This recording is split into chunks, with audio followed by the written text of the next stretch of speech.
झावरियां सरगोदा से खबर शामिल करते हैं। झावरियां से जफर अब्बास की रिपोर्ट के मुताबिक गवर्नमेंट एसोसिएट कॉलेज झावरियां की लाइब्रेरी में किताब मोहब्बत के उन्वान पर एक सेमिनार का इनेकाद किया गया, जिसमें गुज़िश्ता माह बच्चों में पढ़ी हुई किताबों के रिव्यूज पेश किए गए। और इस खूबसूरत दिन पर किताब मोहब्बत के उन्वान पर प्रोफेसर मेहर उस्मान झावरी ने खिताब किया कि किताबें कैसे इंसान की जिंदगी में दोस्त, रहनुमा और रहबर का किरदार अदा करती हैं। किताबें बचपन से बुढ़ापे तक साथ रहती हैं और अच्छी आदत, इखलाक और सोच को फरोग देती हैं। ये दुनिया के मुख्तलिफ तजुर्बात से रोशनास कराती हैं, गम दूर करती हैं, कामयाबी का रास्ता दिखाती हैं और मुश्किल वक्त में हाल बताती हैं। किताबें इल्म व दानिश का खजाना है जो इंसान को गलतियों से बचाती हैं। और आखिर में तमाम मुअज़्ज़िज़ मेहमानों का शुक्रिया अदा किया गया जो इस महफिल का हिस्सा बने और अपनी मोहब्बत और मुरव्वत भरे अल्फाज अंदाज से हमारे हौसले को बुलंद किया। और मजीद कहा कि इंशाअल्लाह इस तरह के सेमिनार तलबा की समाजी, माशरती, दीनी और जिंदगी से जुड़े हुए हर पहलू को बेहतरीन, खूबसूरत तरीन और बच्चों को काबिल तरीन बनाने में मददगार साबित होंगे। रिपोर्ट हारी जफर अब्बास, तहसील रिपोर्टर, शाहपुर, झावरियां।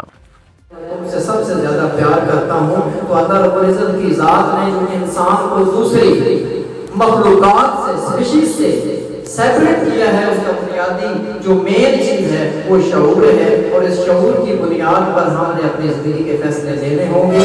इस शऊर की बुनियाद पर हमने अपनी जिंदगी का रास्ता चुनना होगा। अपने ही मन में डूब के बाजा सुराग जिंदगी, मैं नहीं कहता मेरा मन अपना तो बन। यहाँ शायर यही कहता है, आज हम दूसरों की डोर में लगे हुए हैं, वो दूसरा क्या कर रहा है वैसा मैं बन जाऊं। भाई जो